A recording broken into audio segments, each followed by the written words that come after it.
اور پھر اس نے گھر پہنچ کر زور سے دستک دی۔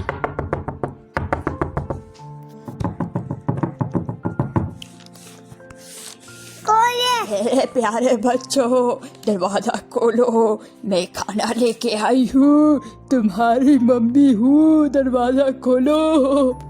لٹل گوٹس نے بھیڑیے کی آواز سنی اور فوراً پہچان لی۔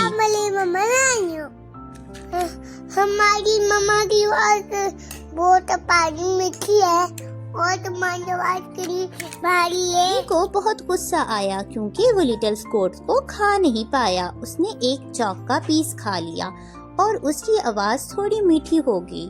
وہ واپس گھر گیا اور دروازے کو کھٹکھٹانے لگا۔ اس بار بھیڑیا نے اپنی میٹھی آواز میں بات کی۔ پیارے بچوں، میں تمہاری مما ہوں، میں تمہارے لیے کھانا لائی ہوں،